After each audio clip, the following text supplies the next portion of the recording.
paz do Senhor Jesus, querido aluno da Escola Bíblica Dominical aqui da classe dos pré-adolescentes. Eu sou seu amigo pastor Janderson Nascimento, estou segundo vice-presidente da Assembleia de Deus aqui em Vitória da Conquista, uma igreja pastoreada pelo pastor Davi Oliveira Boa Sorte. Hoje, pessoal, para a glória de Deus, nós chegamos neste primeiro trimestre da CPAD em 2024, na lição de número 5. Neste trimestre estamos trabalhando sobre a Bíblia, um livro inspirado, lição sensacional para os nossos pré-adolescentes. Vamos trabalhar hoje sobre a pergunta: por que tantas traduções? Vamos compreender a respeito das traduções bíblicas para a glória de Deus. Você que está chegando por aqui pela primeira vez, se inscreve no canal ou no Spotify Janderson Nascimento, fica à vontade, tá? Para nos acompanhar, deixa aqui teu comentário. Estou comentando as lições de adultos, jovens, juvenis, discipulado, adolescentes, vencedores, pré-adolescentes também. Tem muita coisa boa disponível para você, para a tua edificação em Cristo Jesus. Agora eu quero te convidar para o nosso momento de leitura bíblica, para entendermos então a proposta da nossa aula de hoje em nome do Senhor.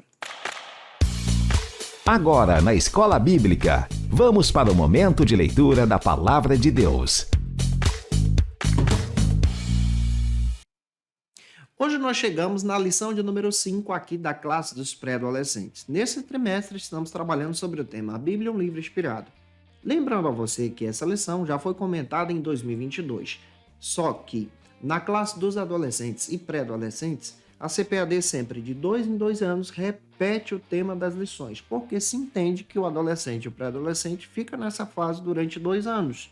Então nós estamos retornando com essa lição, já comentei elas aqui para vocês, ficaram sensacionais para a nossa edificação, e na aula de hoje nós vamos trabalhar sobre o porquê de tantas traduções.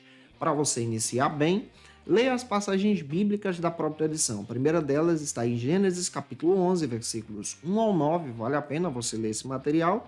E leia também o que a Bíblia diz que se localiza em Mateus capítulo 24, versículo 14 com os teus alunos. Não se esquece que eu estou postando aula de segunda a sexta-feira para você aqui, onde você pode estudar com a gente a Palavra de Deus, tanto no YouTube como pelo Spotify. Às 18 horas de toda sexta-feira, nós postamos as lições da classe dos pré-adolescentes para a nossa edificação. Nesse período também eu conto com você. A nossa aula já foi gravada, ficou sensacional, estaremos repostando ela para você, porque ficou muito boa e eu espero que você possa ter uma excelente aula para a glória de Deus. Eu conto com a sua oração, porque durante esse período nós vamos aproveitar esse tempo para nos dedicar ao doutorado em teologia, onde nós estamos estudando, buscando recursos e ferramentas para ministrarmos lições melhores aqui para você, para poder servir a Igreja de Cristo ainda melhor e trazermos conteúdos riquíssimos voltados para a Palavra de Deus. Então eu conto com a tua oração e que você tenha uma ótima aula para a glória do Senhor. Nós estamos estudando sobre a estrutura da Bíblia, como ela é organizada, como ela foi escrita. Já compreendemos também que a Bíblia é um texto antigo. Ela levou mais ou menos entre 1.500 a 1.600 anos para ser escrita. Outro detalhe que nós já aprendemos aqui é importante recapitular. A Bíblia também foi escrita por autores diferentes, em épocas diferentes, ao todo 40, em períodos diferentes também. A Bíblia, como nós já estamos estudando em sala de aula, ela já está completa e a sua verdade para nós é plenária e verbal também. Isso quer dizer que está cheia e a palavra de Deus para nós é palavra de Deus, ou seja, foi inspirada por Deus. Outro detalhe que é importante também lembrarmos para você. A Bíblia ela foi escrita em línguas diferentes. E essa palavra de Deus que temos em mãos foi escrita em hebraico, aramaico e grego. E é importante levarmos isso em consideração, porque o que temos hoje são traduções desses textos. Nós já estudamos também aqui durante esse trimestre, para chegar até esse momento, compreendendo que os autógrafos, os primeiros textos sagrados a serem registrados pelos profetas, pelos homens inspirados por Deus, se perderam com o tempo. Isso porque esses autógrafos foram feitos com materiais que se perdem, como pedaços de argila, papiro, pergaminho. O que nós temos em mãos são os apógrafos. O que é isso? A cópia fiel dos autógrafos. Esses apógrafos foram reproduzidos então. E a partir desses apógrafos, foi então estabelecidas cópias desses textos. E essas cópias então se espalham em diferentes traduções. E é muito relevante também lembrarmos que a Bíblia ela é o livro mais publicado no mundo. E outro detalhe também, ela é o livro que é também mais publicado em diferentes idiomas, em diferentes linguagens. Hoje nós vamos compreender a respeito da necessidade das traduções. E essas traduções são relevantes para a compreensão bíblica, para a compreensão do texto. Ou seja, quando pegamos uma tradução bíblica, nós queremos chegar o mais próximo possível do que o autor bíblico quis dizer naquele momento e naquele contexto.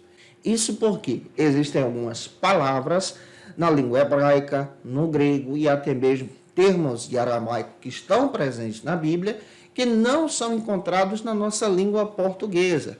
E o que o tradutor bíblico faz? Ele tenta colocar palavras equivalentes para dar um sentido, para que possamos então compreender a realidade daquela mensagem bíblica.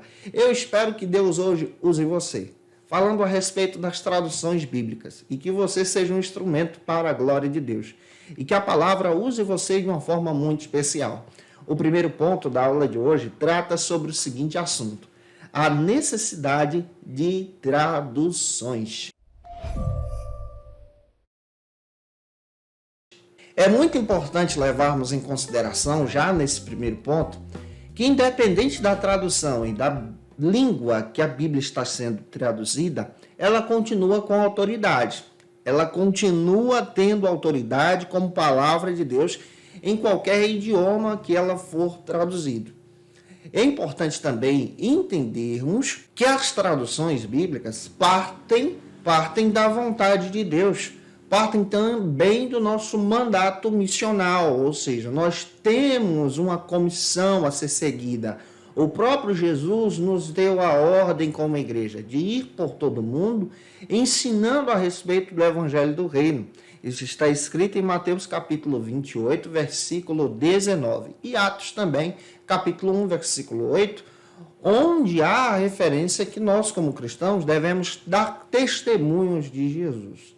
E é importante entendermos que o maior testemunho acerca de Jesus é a palavra de Deus, é a Escritura. Nós já estudamos aqui que a Bíblia já está completa. O Antigo Testamento já está pronto com os 39 livros. E o Novo Testamento já está também pronto com os 27 livros. Ao todo, a Bíblia possui aí 66 livros. É muito importante você relembrar isso aos teus alunos. A Bíblia, como nós já estudamos, está dividida também em grupos de estudo, blocos de estudo, conforme Timóteo requer. O primeiro bloco do Antigo Testamento é conhecido como Pentateuco. O segundo bloco é conhecido como livros históricos. O terceiro bloco como livros poéticos. O quarto bloco como livros dos profetas maiores.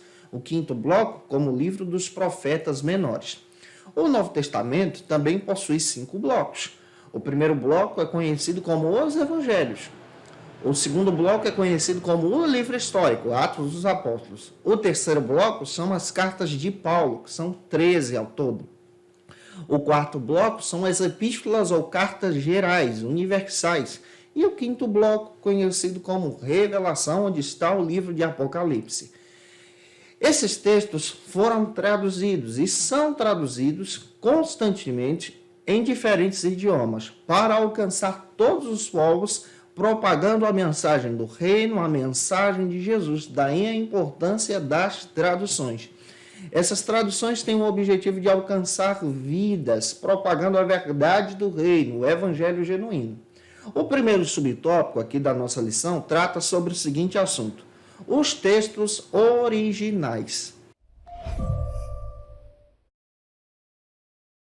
Nós precisamos levar em consideração, a partir da leitura desse primeiro subtópico, como eu estou apresentando para você, que os textos originais são conhecidos como os autógrafos. Os autógrafos são os primeiros textos originais. Esses textos já se perderam com o tempo. O que nós possuímos são cópias de traduções desses primeiros originais, conhecidas como autógrafos, conhecidas agora como apógrafos. Essas traduções foram feitas fielmente a partir do texto original.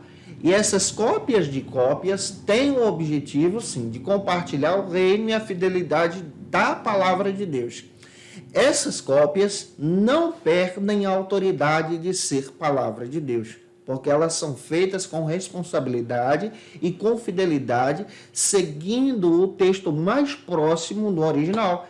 É muito importante entendermos essa questão aqui, porque a palavra de Deus não possui acréscimos. Os teólogos liberais fazem questão de dizer que a Bíblia possui mitos, que a Bíblia possui acréscimos de pessoas a partir dessas compilações e dessas traduções. Nós, crentes pentecostais, não acreditamos assim. Acreditamos que toda a Bíblia é infalível, como nós já estudamos na aula passada. Ela não contém erros. Isso quer dizer que as traduções também são traduções que são relevantes, que possuem autoridade, que têm o objetivo de trazer o sentido da mensagem, o sentido do texto para a edificação de vidas. E essas traduções são realizadas a partir de estudos que são relevantes, estudos que procuram a edificação da igreja. A maioria das traduções são feitas a partir da leitura da língua hebraica, a partir da leitura da língua aramaica e a partir da leitura da língua grega, tendo o objetivo de trazer o sentido do texto para a edificação de vidas.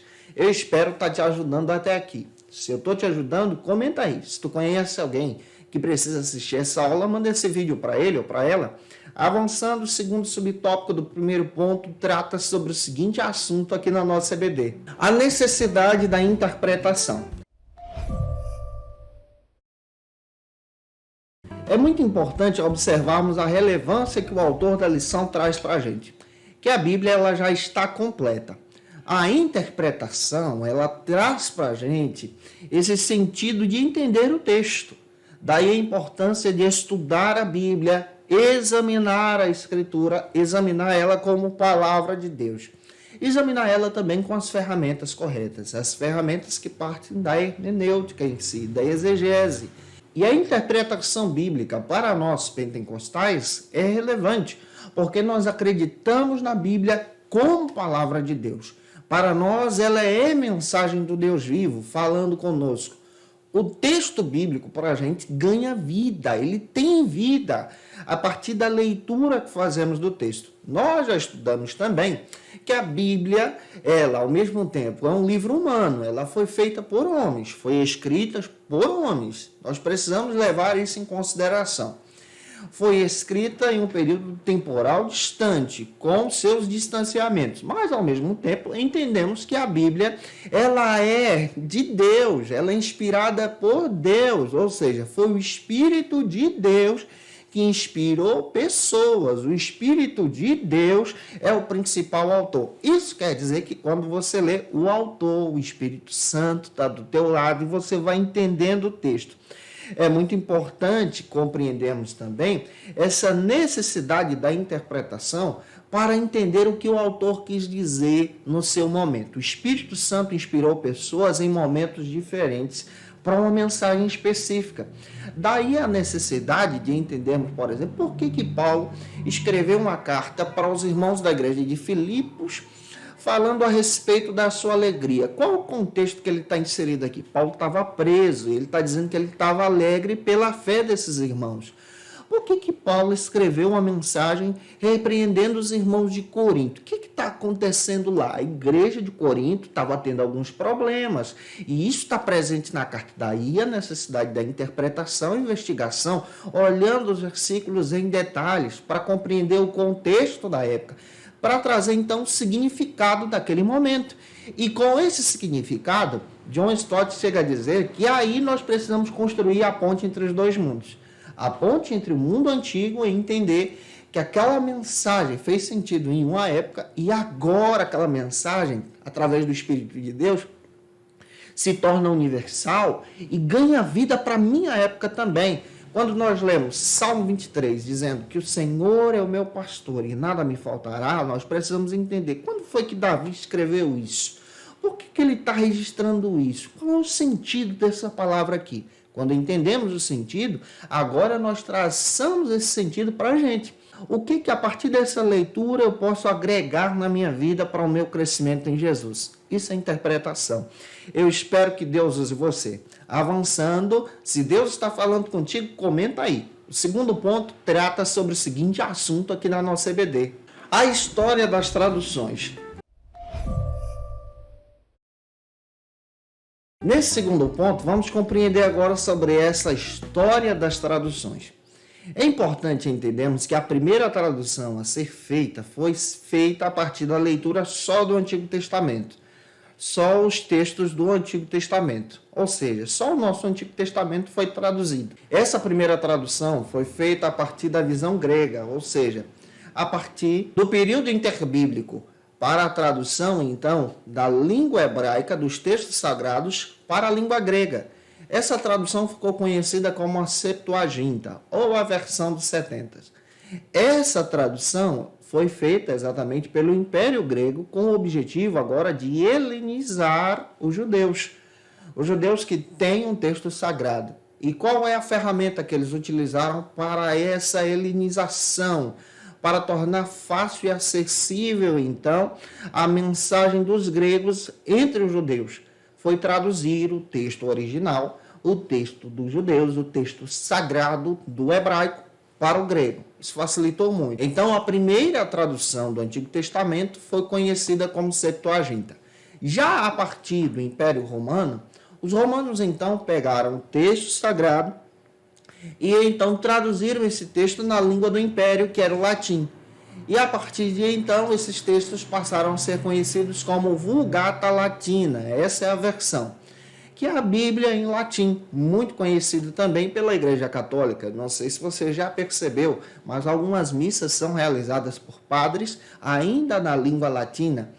Essa tradução, então, do Antigo e Novo Testamento para a língua latina é conhecida como Vulgata, que foi realizada a partir do Império Romano.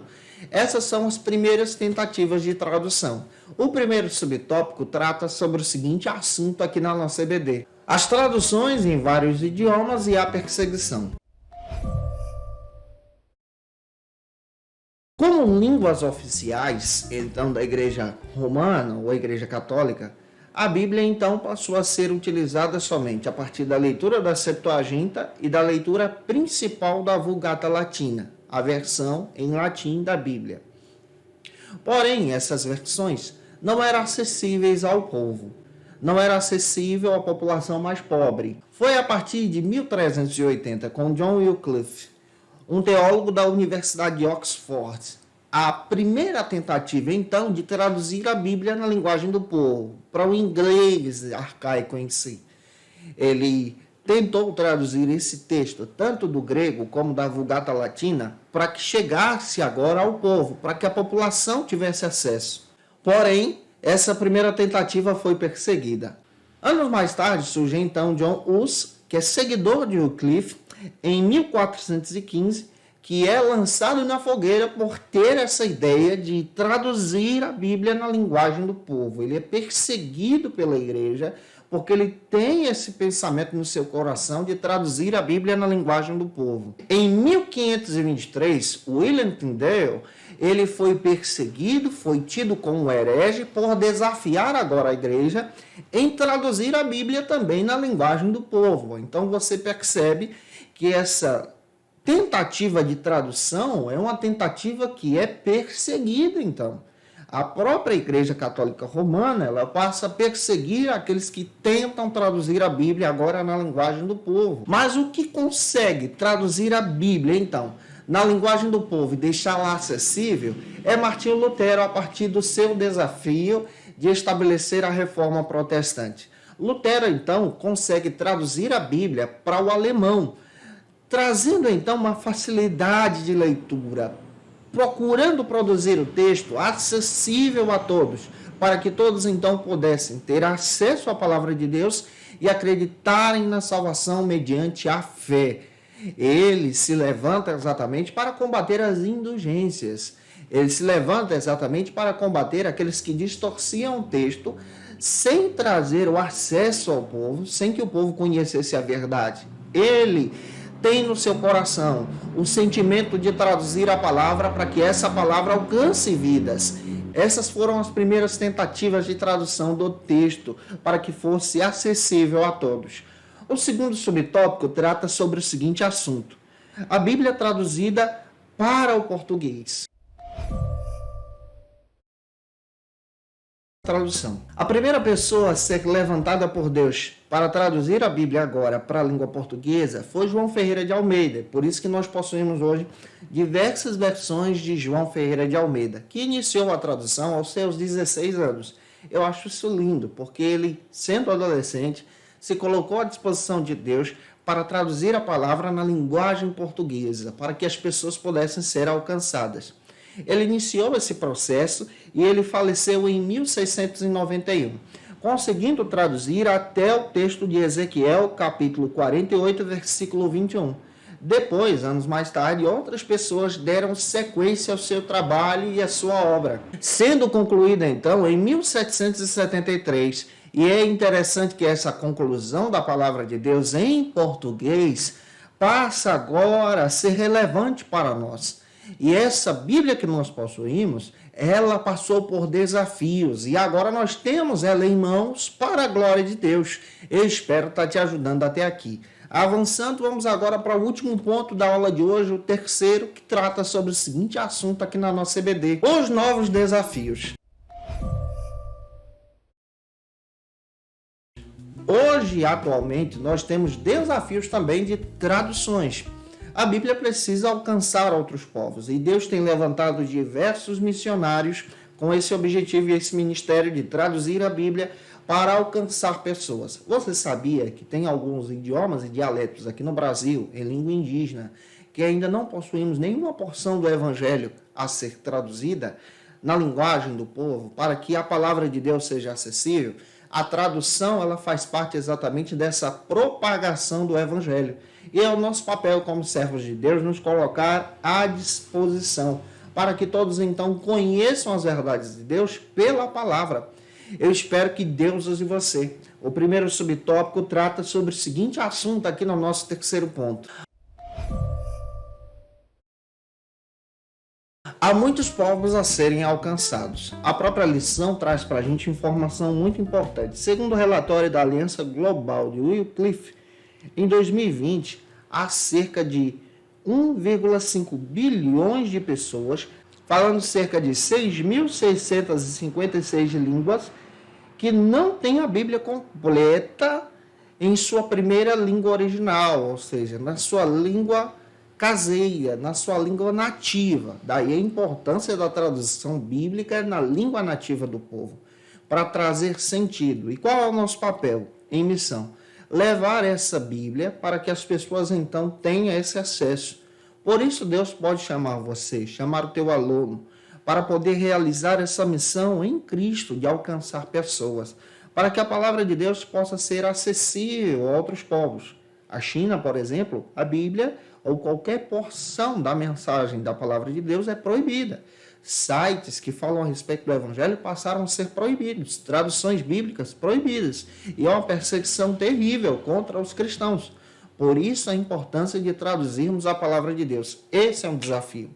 O segundo subtópico e o último da lição trata sobre o seguinte assunto: a importância da tradução para o trabalho de missões. A tradução bíblica é importante para o trabalho de missões, para alcançar vidas,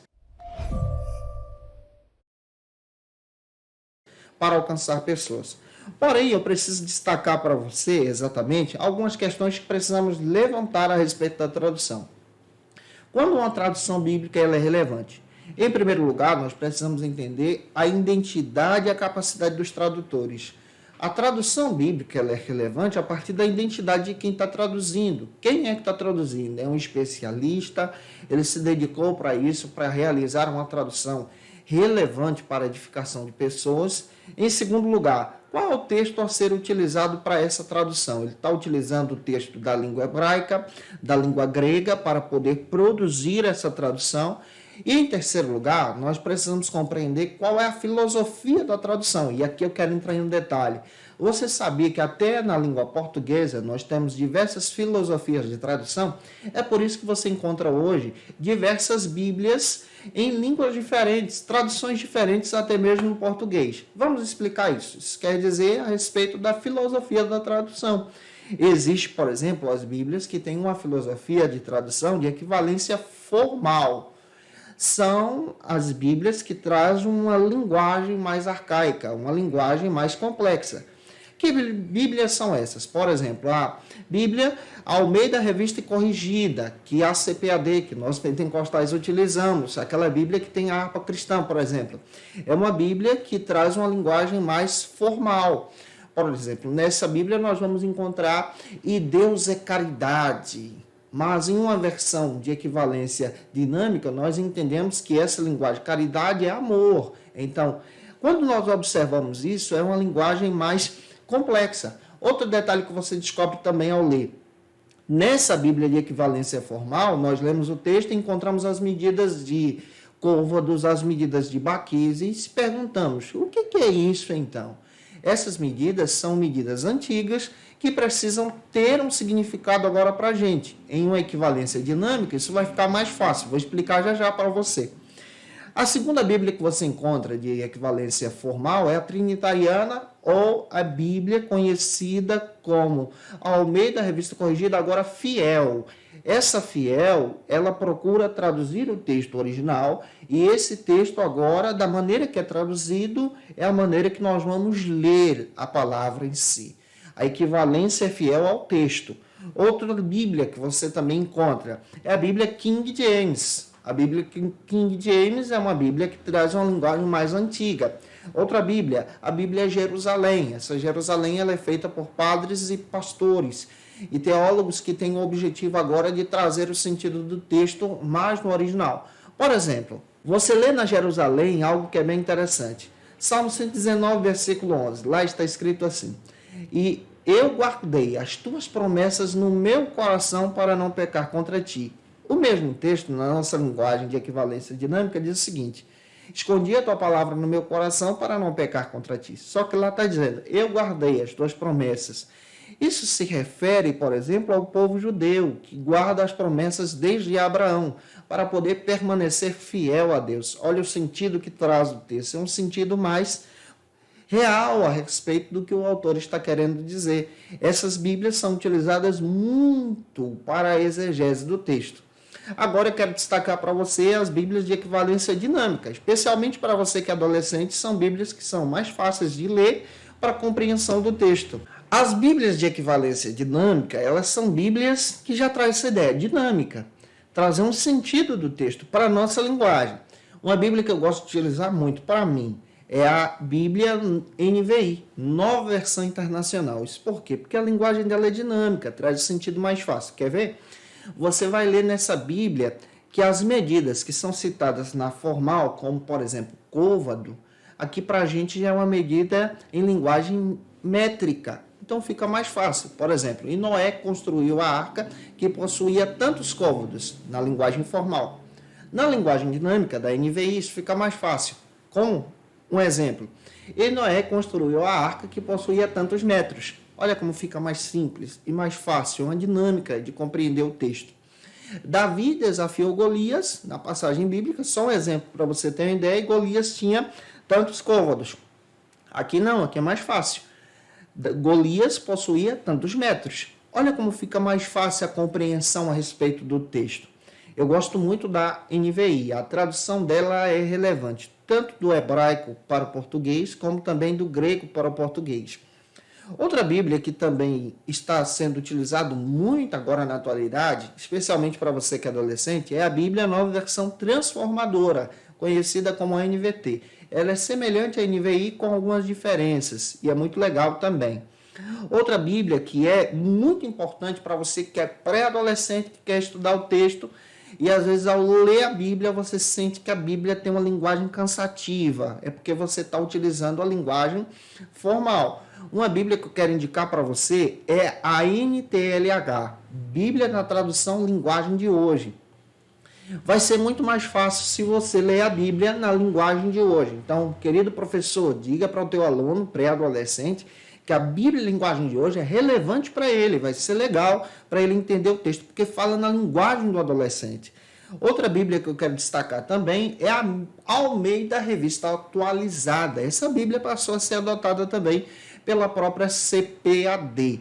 É a Bíblia RAA. Essa Bíblia é muito legal, é a Almeida Revista Atualizada. Por exemplo, na Almeida Revista Corrigida, lá vai estar dizendo que Deus é caridade. Aqui na atualizada diz que Deus é amor. Olha como fica mais fácil. E tem uma Bíblia também que traz um sentido maior a respeito do texto, é uma espécie de comentário. É a Bíblia conhecida como a Mensagem. Gente, eu espero ter ajudado você na compreensão das traduções bíblicas, nas equivalências também de tradução. Que Deus abençoe você durante esse trimestre, nessa aula também, que Deus te use na escola bíblica dominical. E é claro, se você estiver afastado de Jesus, você está afastado da igreja, da escola bíblica, está frio na fé e quer retornar para Jesus, tendo um encontro com Jesus como seu Salvador, é muito fácil, é só você colocar o teu celular com o leitor de QR Code e escanear esse QR Code que está aqui na nossa tela, preencher o cadastro que a nossa equipe de discipulado vai entrar em contato com você para que você então seja edificado em Jesus e tenha uma vida agora seguindo a Cristo como teu Salvador. É claro também, se eu te ajudei hoje em sala de aula, se essa aula foi relevante para você, deixa teu comentário aí, importante para mim. Tira uma foto, marca a gente no Instagram, manda esse vídeo para mais alguém, em nome do Senhor Jesus. E quero trazer para vocês algumas dicas de leitura que vão te ajudar a estudar ainda mais a palavra de Deus nesse trimestre. Como dica de leitura, eu quero indicar para você o texto do pastor Douglas Batista, é da classe dos adultos, mas pode te ajudar muito nesse trimestre, nessa classe. Quero indicar também o texto do pastor Augusto Nicodemos, a Bíblia e seus intérpretes. É muito legal para você que quer estudar a respeito desses segredos da palavra de Deus. O canal das Escrituras do FF Brusco pode te ajudar muito também ao estudar e compreender ainda mais a palavra de Deus como escritura. É claro que eu te espero por aqui na próxima aula, lição de número 6, onde nós vamos estudar sobre o seguinte assunto: conhecendo a Bíblia, livro por livro. Que Deus te abençoe, tá? E até a próxima aula, se Deus quiser. E você que é professor ou aluno da Escola Bíblica Dominical, quer se preparar para ministrar uma aula de excelência na EBD da sua igreja? Inscreva-se no canal do YouTube do pastor Janderson Nascimento, onde você vai encontrar aulas, subsídios e recursos das lições bíblicas da Escola Dominical. Acesse já as plataformas digitais para ampliar os teus conhecimentos sobre a Palavra de Deus. YouTube, Janderson Nascimento. Instagram, @Janderson Nascimento. @FacilitaEBD. facilitaebd.com.br. Quer se preparar ministerialmente? Faça Teologia na FATECBA. Básico e bacharelado em Teologia. Cursos reconhecidos pela CEADEB e CGADB. Aulas presenciais com professores qualificados. Todas as segundas-feiras às 19 horas. Venha nos conhecer. Nosso endereço é na Assembleia de Deus. ADVIC, Avenida Serrinha, Bairro Brasil, Vitória da Conquista. Matrículas abertas. WhatsApp 77 98841 5838.